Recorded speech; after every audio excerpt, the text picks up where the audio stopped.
نام ہے دو چار، اس میں ایک بہت بڑا نام ہے، یعنی بڑے ناموں میں بڑا نام ہے جناب ماشاء اللہ صلوات کریے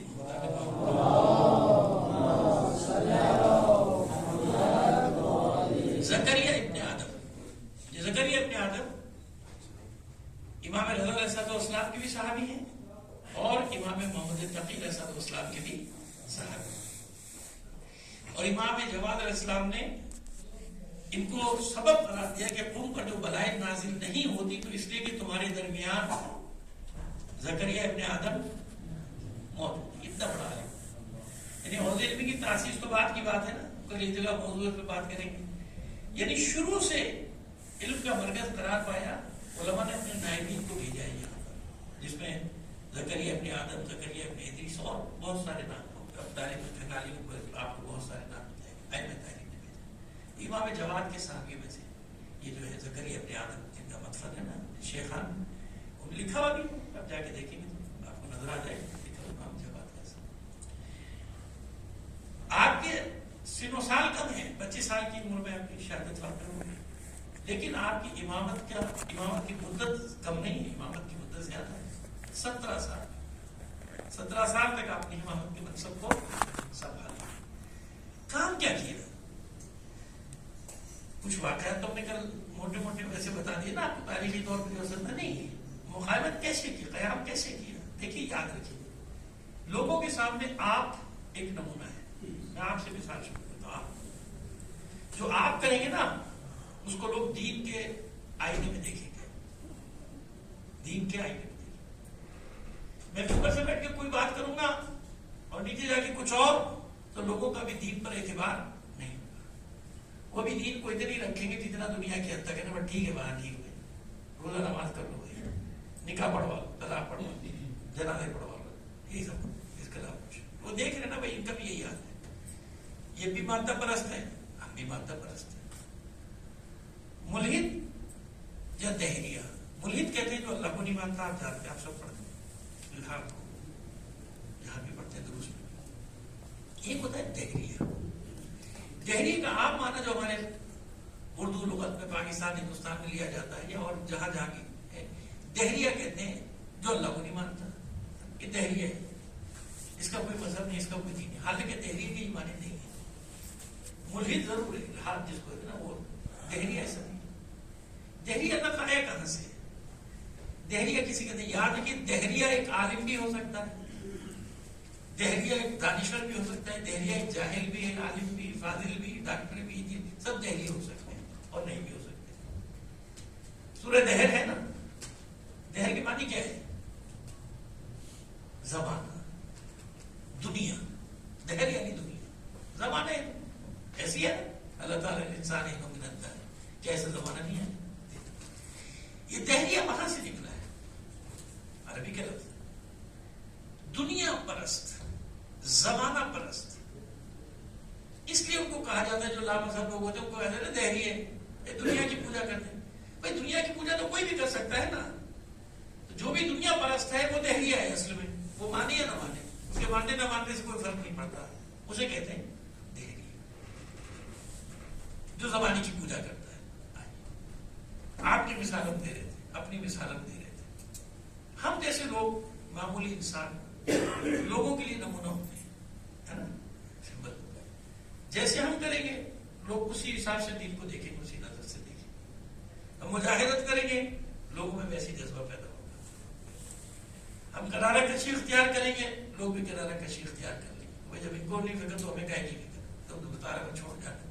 اور ایسے ہی ہوتا ہے معاشرے سے تباہ برباد ہو جاتے ہیں روحانیت کے ہاتھوں.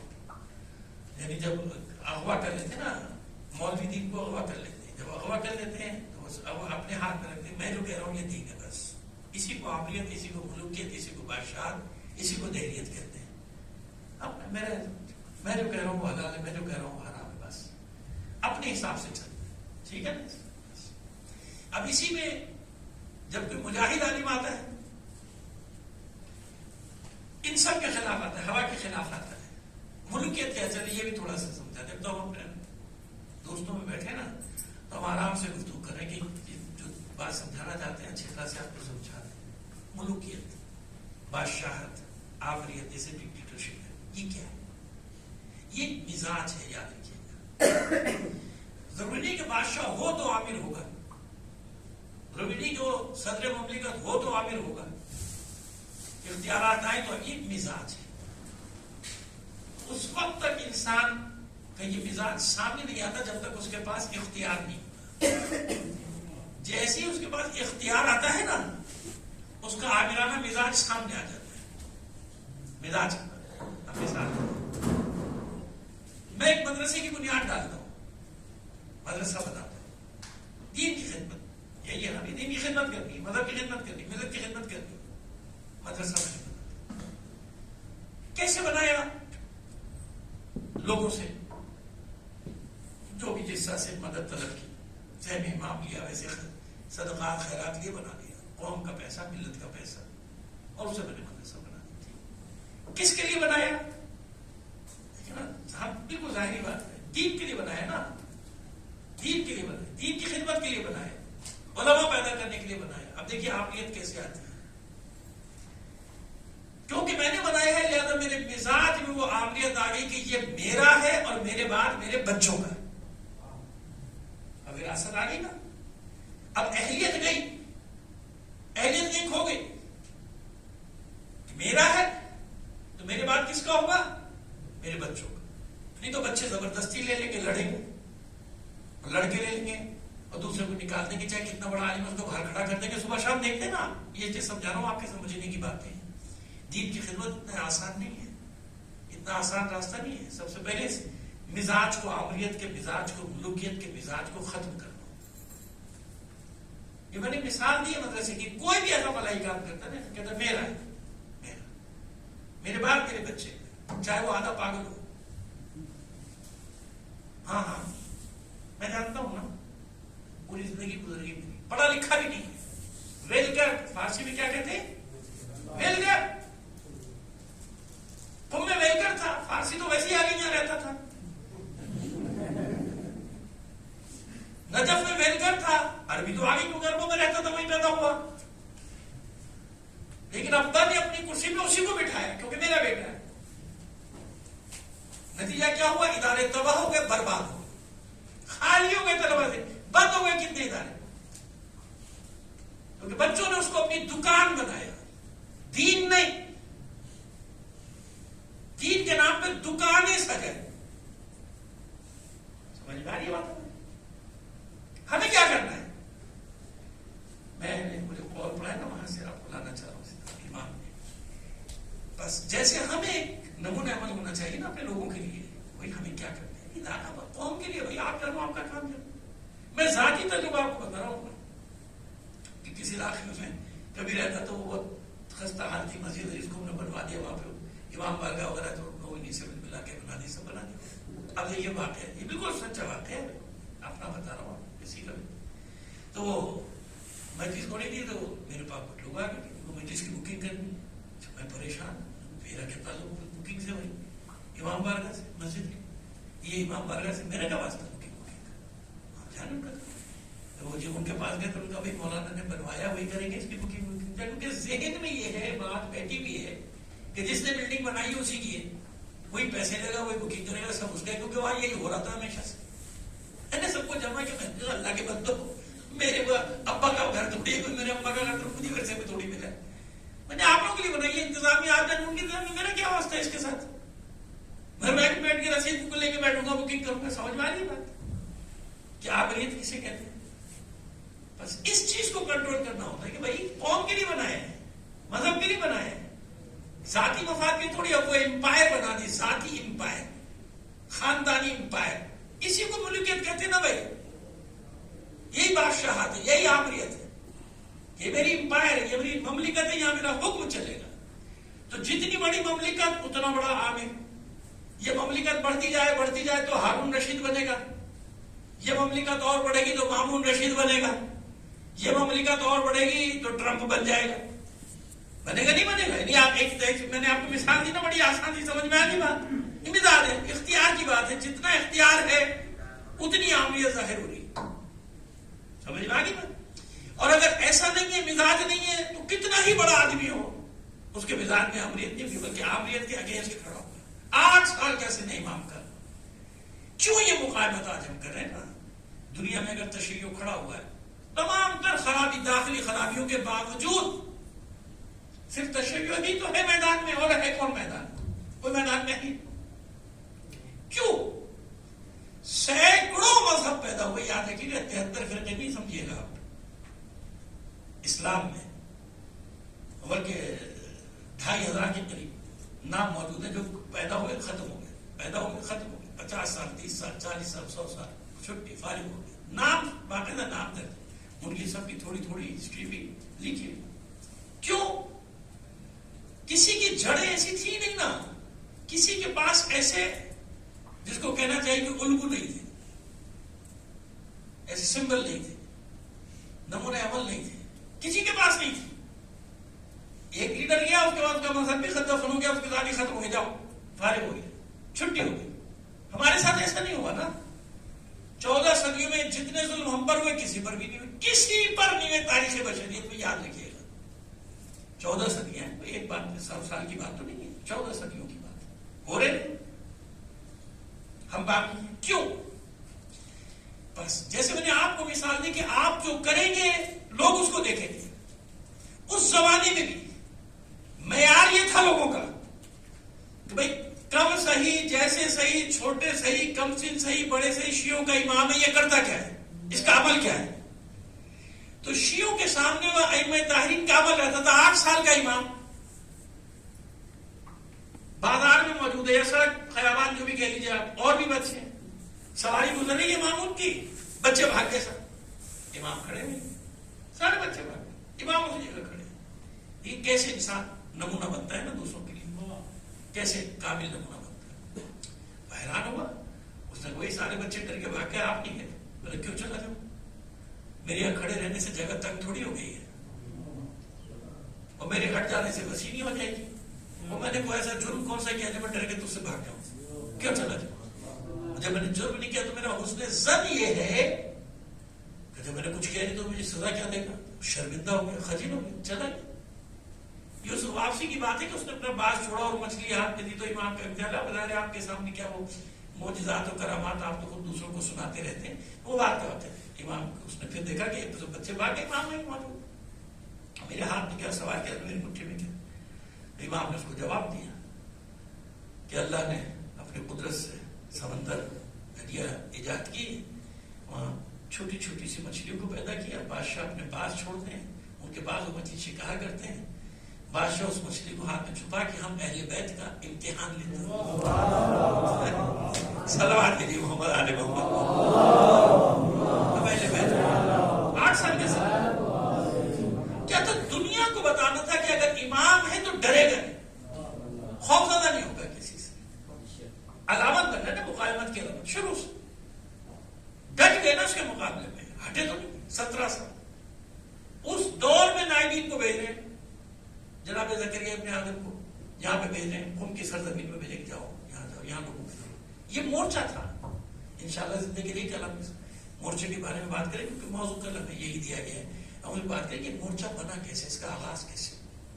یہ 100 سال کی تاریخ نہیں ہے، 100 سال پہلے تو حویل میں ٹھیک ہے تاسیس کیا، خواجہ عبد الکریم حائری یزدی آیت اللہ العظمیٰ نور اللہ مرقدہ، وہ الگ چیز ہے، لیکن قم پہلے دن سے مرکز رہا، اور یہ اتنا بڑا مرکز تھا، یاد رکھیے گا کہ بنی امیہ کی بھی حکومت تھی نا، ان کا جو والی ہوتا تھا وہ ان سے نہیں لڑتا تھا، حکومت اس کی ہے۔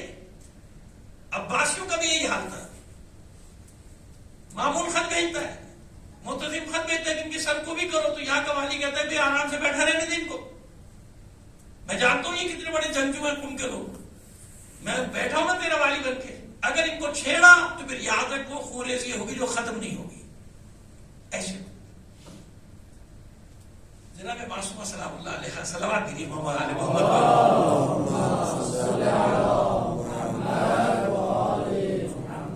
امام جواد کی پھوپھی ہے نا، امام جواد کی پھوپھی۔ کیوں قم کا انتخاب کیا، قم کتنے دور ہے، کیوں قم کے لوگوں کو بلایا؟ کیونکہ جانتی تھی کہ یہ سنگر ہے، یہ مورچہ ہے اہل بیت کا، اور قیامت تک یہ مورچہ رہے گا۔ خیر اس پر تفصیل سے بات نہیں، تو یہ ائمہ طاہرین کا جو کردار ہے 17 سال تک ہر چیز میں مخالفت مخالفت مخالفت.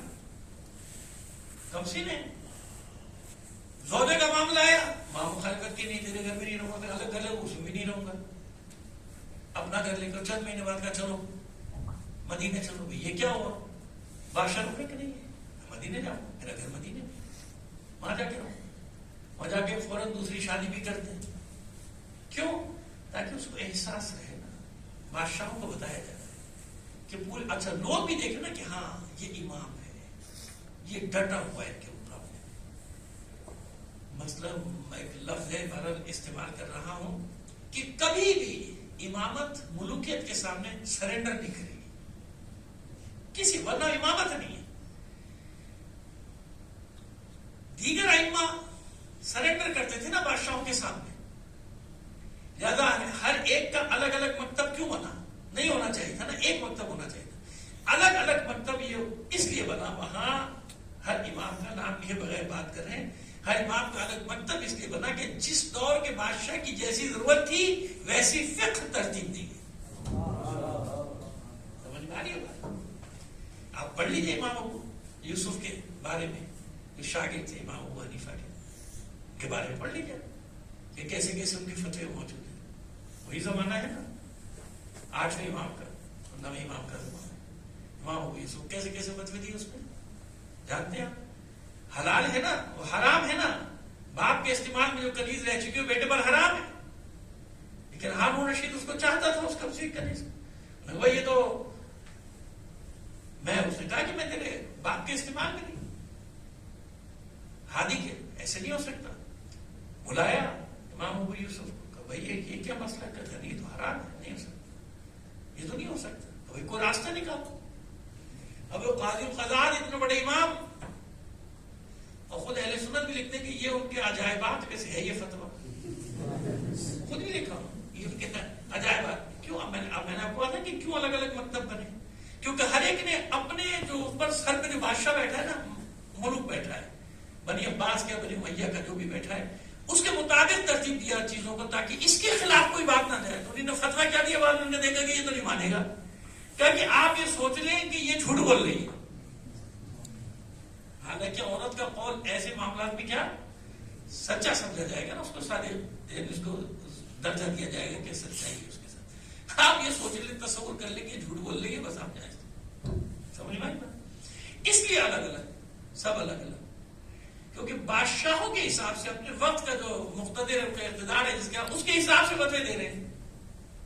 فقہ جعفریہ میں ایسا نہیں ہوا، آج تک ایسا نہیں. کیا بادشاہوں نے نہیں چاہا ہوگا، شہنشاہوں نے نہیں چاہا ہوگا وہ ایک بات ہماری مرضی کی کر دو؟ ہاں درباری ملا نکلے، کیوں نہیں نکلے؟ درباری مجتہد بھی نکلے، لیکن سب راندے درگاہ قرار پا گئے. سب راندے درگاہ.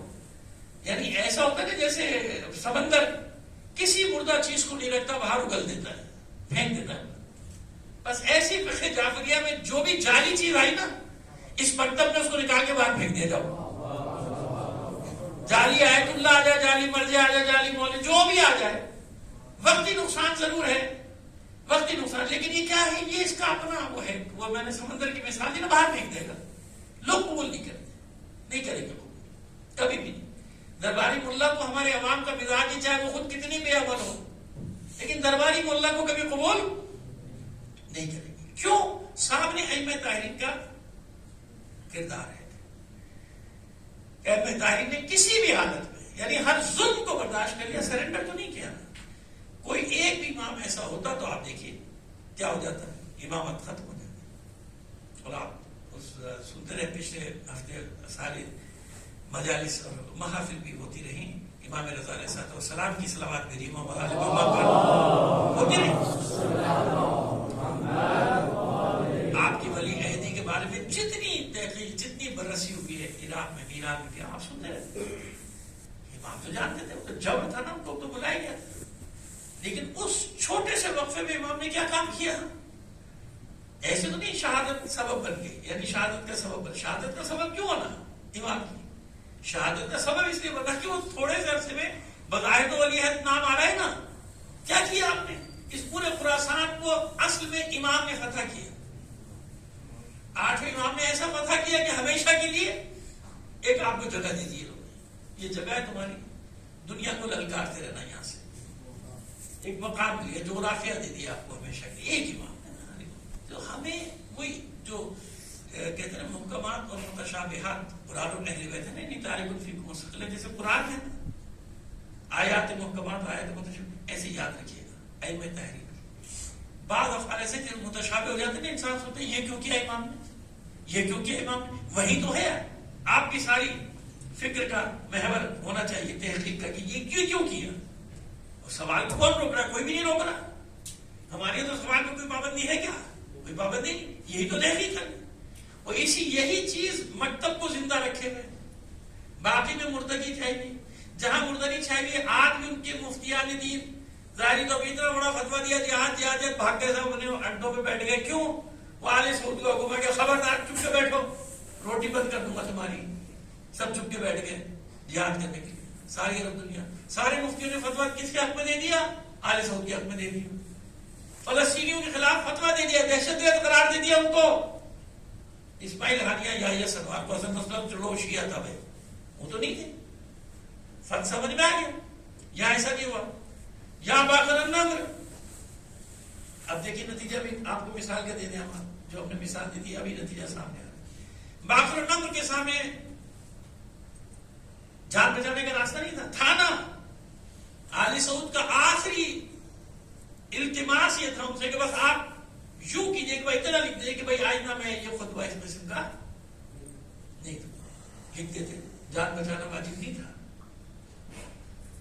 قرآن کی آیت بھی موجود ہے وَلَا تُلْقُوا بِأَيْدِيكُمْ إِلَى التَّهْلُكَةِ، خبردار اپنے آپ کو اپنے ہلاکت میں اپنے ہاتھوں سے نہ ڈال، پڑھتے ہیں نا لوگ، تقیہ کر لیتے ہیں نا، کیوں نہیں کی، سر کیوں کٹوا دیا، بس یہی مثال۔ باقر نمبر جانتے تھے کہ عام انسان نہیں ہوں میں، عام آدمی نہیں ہوں، عام شیعہ نہیں ہوں، عام شیعہ ہوتا تو وہ خود کہتے اپنی جان بچاؤ، یہ کہتے جاؤ جان بچاؤ کر جاؤ، سمجھ میں آئے کہاں تک لے کے جا رہا ہوں آپ کو؟ امام حسین عام شخصیت نہیں ہے، پوری دنیا بیعت کر لے، پوری دنیا یہ دیکھ رہی کہ امام حسین نے بیعت کی یا نہیں کی، سمجھ میں آ رہی ہے بات؟ پوری دنیا نے بیعت کر لی، یزید کی، آگے بھی کر لیں گے سب، امام حسین نہیں کر رہے، کیوں نہیں کر رہے بھائی؟ کیا فرق پڑ گیا 72 آدمیوں سے؟ یزید کی حکومت ختم ہوئی کیا؟ کوئی بھی نہیں ختم ہوئی، جاری رہی 64 ہجری تک، بنی امیہ کی حکومت ختم نہیں ختم ہوئی، جاری رہی، لیکن نہیں، حسین جانتے کہ سب کو بیعت کرنے میں میرے بیعت کرنے میں بڑا فرق ہے، پوری دنیا بیعت کر لے اس کی حکومت کو قانونی حیثیت نہیں ملے گی، یعنی مشروعیت، جسے کہتے ہیں مشروعیت حاصل نہیں ہوگی، اور اگر حسین کر لیتے تو ہو سکتے بھائی فرزند رسول اللہ قبول کر لیا مطلب صحیح ہے، تو آپ جانتے تھے نا کہ میں کیا ہوں، کہ میرے ایک نہ کرنے سے قیامت تک کے لیے معلوم بن جائے گا یہ۔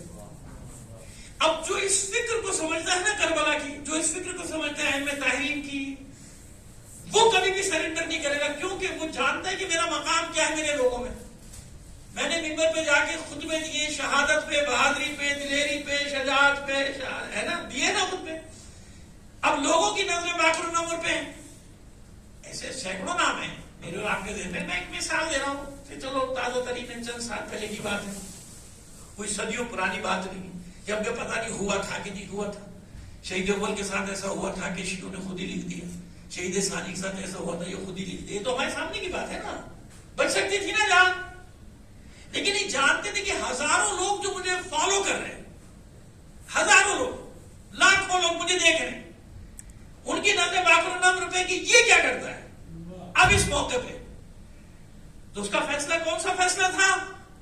جو ائمہ تحریر کے حقیقی غلاموں کا فیصلہ ہوتا ہے، چندن ہے کہ تکلیف ہے، تلوار سے کی گردن کٹ جائے گی، لیکن یہ کب پیدا ہوتا ہے؟ جب یقین انسان کا اس منزل پر میں حق پر اور موت آنی ہے،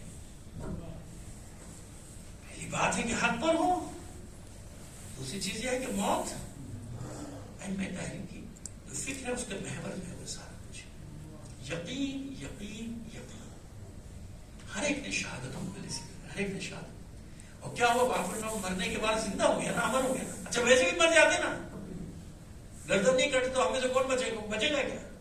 کوئی بھی نہیں بچے گا، سارے نکل جائیں گے، باقر النمر مر جاتے بوڑھے ہو گئے، بہت سارے ایسے درباری ملا تھے جو بوڑھے ہو کے مر گئے، 100 سال کے ہو کے مر گئے، مگر مر گئے، کوئی ان کا نام نہیں لیتا.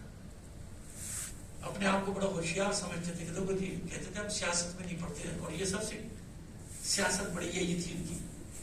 اس سیاست کو اپنا کے اپنا الگ ٹھکانہ بنایا، ڈیرا بنایا. ہم جانتے ہیں بھائی جب انقلاب آیا تھا تو کس طرح سے لوگ انقلاب کے ساتھ کھڑے ہوئے تھے، اور جب اپنی اپنی دکانیں سج گئیں، بن گئیں، سیٹ ہو گئے، بچے سیٹ ہو گئے، پھر انقلاب سے دور کا بھی واسطہ نہیں. ہمارا ان چیزوں سے کوئی تعلق نہیں. بڑا مشکل ہوتا ہے استقلال، بڑا مشکل ہوتا ہے ثبات قدم، بڑا مشکل ہوتا ہے ثابت قدم رہنا آخری سانس تک. جو وعدہ کرے انسان اس وعدے کو پورا کرے، مگر یقین ضروری ہے. یقین ہونا چاہیے کہ بھائی مرنا تو ہے، جانا ہے. اس سے اچھی موت اور کون سی ہو سکتی ہے؟ اور یہ بھی طے ہے کہ آپ کو تہہ خانوں میں بھی مار دیا جائے نا، اللہ شہید کو مرنے نہیں دیتا، اس کا وعدہ نہ نہیں مرنے دوں گا. کہیں لاش ہی نہیں ملے، غائب ہو جائے، جلا دیا جائے، ایسا نہیں. ہڈیاں کر سکتے. آل حسن میں کم سے کم 70 نام ہیں ایسے میرے پاس نوٹ ہیں جنہیں ایسے زندان میں ڈالا گیا تھا کہ تعفن سے مر گئے تھے، شہید ہو گئے تھے. ایک کے بعد ایک کے مرتے تھے، ان کی لاشیں نہیں اٹھاتے تھے وہاں سے. اور میں اس کی تشریح نہیں کر سکتا، تاریخ میں اس کی تشریح موجود ہے کہ کس طرح کے قید خانے میں 70 افراد کو رکھا گیا تھا. علیہ السلام میں سب مرتے گئے، اور وہی ان کی ہڈیاں گل سڑ گئی، سب وہی زندان کے مدفن بن گیا. اسی زندان کو بعد میں پر گرا دیا. بغداد میں اس کی نشانی موجود ہے، واللہ عالم کہ وہی ہے یا نہیں ہے، لیکن یہ تاریخ میں واقع ہے. ان سب کے نام زندہ ہے. مقاتل الطالبین میں ایک ایک شہید کا نام ہے، ایک ایک بچے کا بھی نام موجود، سب کے نام لکھے. یقین ہونا چاہیے انسان. ہم جس معاشرے میں، آخری بات آپ سے کرنا چاہ رہے ہیں، ہم جس معاشرے میں ہیں نا، وہاں یلغار ہے، یلغار اندرونی بیرونی آپ کے معاشرے کو ایک ناسبی معاشرہ بنانے کی طرف لے جایا جا رہا ہے. آپ کا نصاب بدلا جا رہا ہے، نصاب سے آپ کو آؤٹ کیا جا رہا ہے. نصاب میں چن چن کر دشمنان اہل بیت کو شامل کیا جا رہا ہے، چن چن کر، اور پابند کیا جا رہا ہے کہ ان کو رضی اللہ تعالیٰ عنہ کو ہو. جہاں مروان کا بھی عرس منائے گا، ملون کا، جس تو سننی بھی چیز پڑے کہ کیا ہو رہا ہے، اہل سنت بھی چیز یہ کیا کر رہا ہے، مروان کا عرس منائے گا. سمجھ گئے؟ اس معاشرے ظاہر کہ محض داخلی مسئلہ نہیں ہے، یہ پورے عالمی کینوس ہے، عالمی سازش نے ہمارے گرد گھیرا ڈالا تھا اور ہم بے خبر ہیں. یعنی ہماری اکثریت بے خبر ہے، ہمارے گرد گھیرا. پھر ہمیں داخلی مسائل کو بجھا دیا گیا، ایک طرف نصاب، ایک طرف یہ، ایک طرف وہ، ایک طرف روزاداری کے خلاف، ایک طرف پارا چنار میں ہمیں بجھا دیا گیا. وہاں آپ دیکھیں کہ شدت کے مظالم. دوسرے گلگت بلتستان کے پہاڑوں پر قبضہ شروع ہو گیا، وہاں سوسائٹیاں بننے کے نام پہ وہاں NGOs کو دھکیل دیا گیا، زبردستی قبضہ کیا جا رہا ہے، ان کی ذاتی زمینوں پہ قبضہ کیا جا رہا ہے. اور سب سے بڑا المیہ یہ ہے کہ ان لٹیروں کی، غاصبوں کی مدد کرنے کے لیے ہمارے اندر سے لوگ کھڑے ہوئے. کس چیز کے لیے؟ محض اپنے ذاتی فائدے کے لیے، تھوڑے تھوڑے سے فائدے کے لیے، تھوڑا سا نفع حاصل کرنے. منصب مل جائے گا، مشیر بن جاؤں گا، یہ ہو جاؤں گا، وہ ہو جاؤں گا، یہ دولت مل جائے گی، پلاٹ مل جائے گا، ہوٹل مل جائے گی، چلو بھی تم اپنا ہوٹل بنا لینا، ہوٹل بھی ہم بنا کے دے دیں گے. مثال کے طور پر بتا رہا ہوں، اس معاشرے میں جانا ہے. افراد ہیں، ہم سے جب لوگ سوالات کرتے ہیں، ہم کہتے ہیں ہم سے کیا سوال کرو گے، ہم تو خود ایک سوال ہے آپ کے. آگے ذرا دیکھو تو صحیح، حال تو دیکھو ہمارا وہاں پہ ہے کیا. افراد کتنے ہیں بھائی؟ گنتی کے چندوں افراد. یاد رکھیے، مدرسے رسالت تھا نا ہمارا، جس پہ آگے موشن پڑا تھا، پورا مدرسے ہمارا اڑ گیا تھا. رسالت یہ وہاں پہ تھا. دور شہر اس وقت تو چھوٹا سا تھا نا، دور شہر سے کہتے ہیں صفائی پہ ختم ہو جاتا تھا. وہ دور شہر جو تھا وہ آخری سرحد، وہاں بھی لا کی گرا تھا. اور رسالت میں ہمیں اتنا یاد ہے کہ ہمیں فکر بڑی اچھی دی جاتی ہے، فکر بڑی اچھی. اسی نظریے کے تحت پھر یہ اسلام آباد میں کام شروع ہوا، اور اسی فکر کے تحت یہاں ماشاءاللہ آج آپ لوگ جمع ہیں. تو آپ کو لاج رکھنی ہے. آپ میں سے ہر ایک جو ہے نا اپنے آپ کو کوئی کم نہ سمجھے. یہ سب انسان ہیں اور انسان تھے جو چلے گئے. جتنے بڑے بڑے نام ہم لے سکتے ہیں لیکن آپ میں سے معصوموں کی بات تھوڑی ہے, انسانوں کی بات. جب وہ یہ کر سکتا ہے, بہشتی انسان تھا, مطہری انسان تھا, خمینی انسان ہے, عام انسان ہم جیسا تھا, رہبر مہذب انسان, حسن نصر اللہ, عباس موسوی, شیخ راغب, ہر شہید اللہ بارک حسین انسان ہے نا. تو انسان پہلے عزم تو پیدا کرنے, یقین پیدا کرنے کہ میں کیوں نہیں. قوموں کی تقدیر بدلنے کے لیے لاکھوں دماغوں کی ضرورت نہیں ہوتی.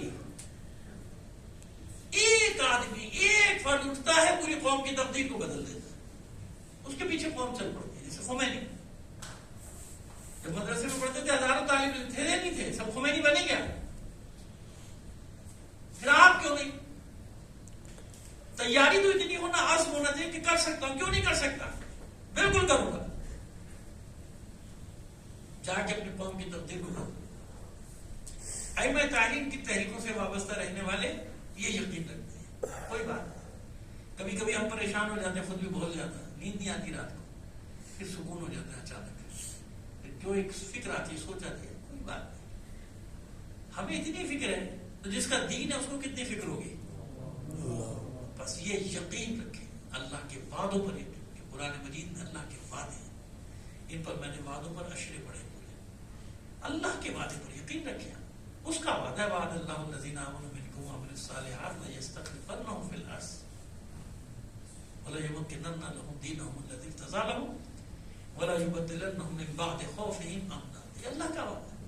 بقیت اللہ خیر لکم ان کنتم مؤمنین. اللہ کا وعدہ ہے.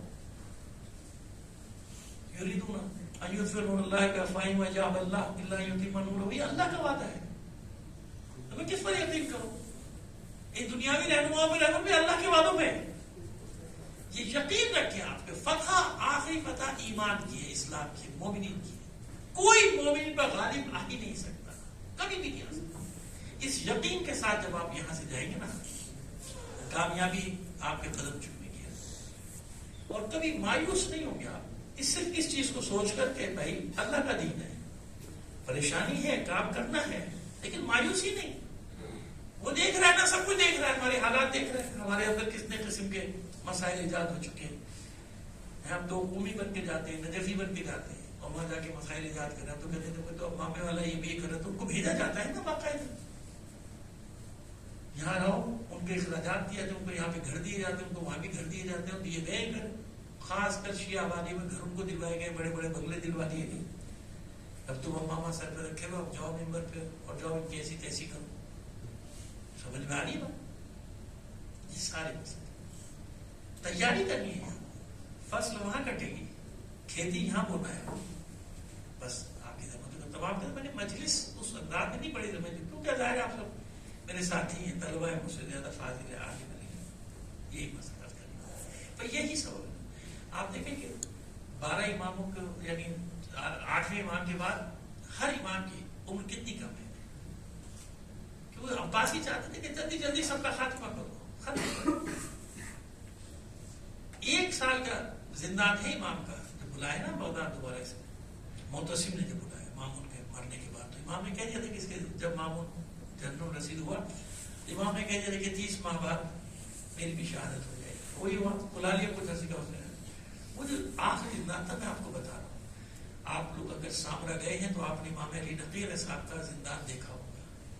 کہ آدمی جاتے جاتے پریشان ہو جاتا ہے, کہاں جا رہا ہوں, کہاں جا رہا ہوں, کہاں جا رہا ہوں. نہیں کتنی مطلب, اور یہ اب تو نہیں جو بنا دیا نا قدرت سے شیخ ارزوں نے, سوچو کیا ہوتا ہوگا زندان. روشنی کی کرن, روشنی کی کرن یہاں تو کچھ بھی نہیں ہوا. یعنی تہ در تہ در تہ, وہ کتنا 100 میٹر سے زیادہ گہرے زندانوں میں رکھا گیا ان کو. اور عالم یہ ہوتا تھا, جیسے آپ باب الحوائج کے بارے میں سنتے ہیں نا, کہ اتنے عرصے زنجیروں میں جکڑا گیا تھا اس امام کو, اور رضا وغیرہ کا تو دیا نہیں دیا, کہ زنجیریں پیوست ہو گئی تھی مصطفیٰ.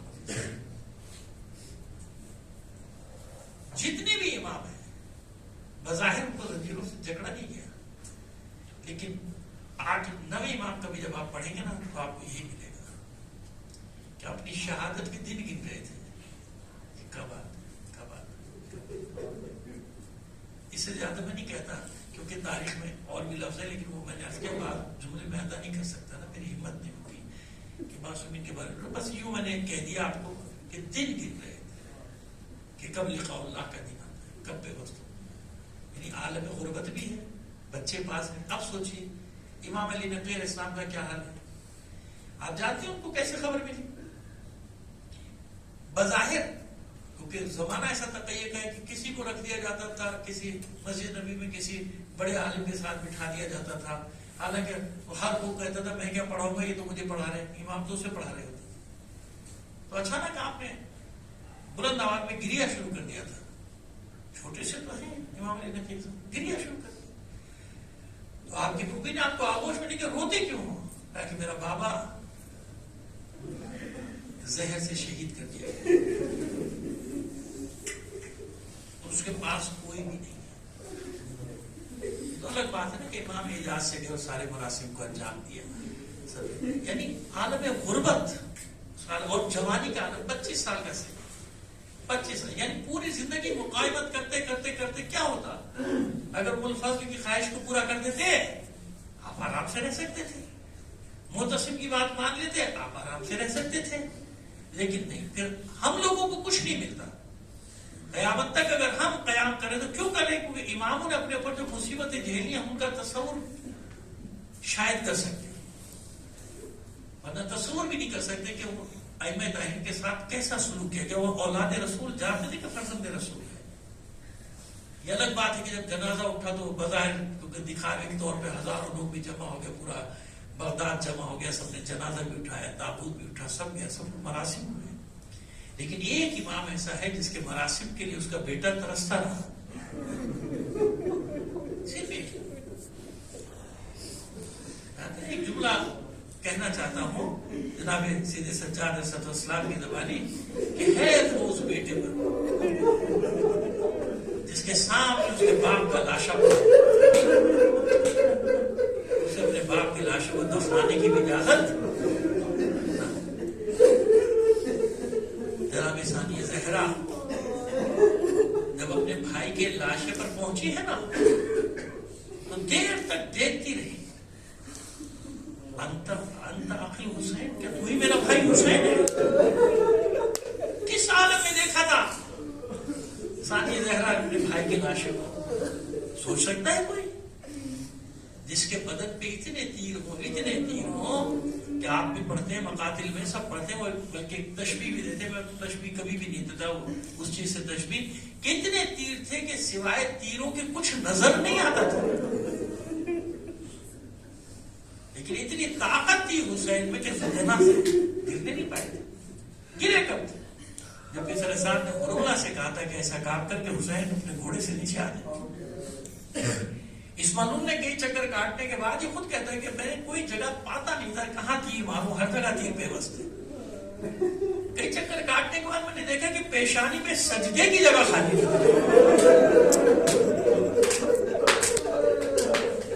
اسماعیل نے سامنے آ کر پیشانی کا نشانہ لے کر تیر مارا. پیشانی کو توڑتا ہوا وہ تیر اندر تک جب بے وقت ہوا، یہ تیر لگنے کے بعد زہرا کا لال ڈگمگانے لگا.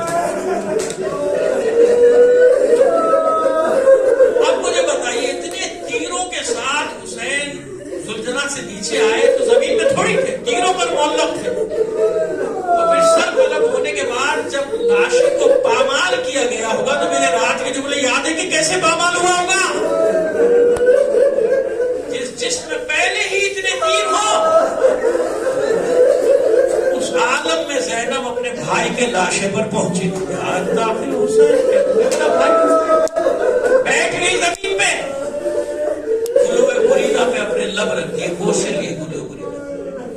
اتنا سبک ہو چکا تھا لاشا حسین کا کہ ثانیہ زہرا نے اپنے ہاتھوں پر اٹھا لیا تھا. اور ہاتھوں پر اٹھانے کے بعد آسمان کی طرف رخ کر کے کہتی تھی اللہم تقبل منا ھذا القربان. اے اللہ ہم اہل بیت کی اس قربانی کو قبول کر. الا لعنۃ اللہ علی الظالمین وسيعلم الذين ظلموا أي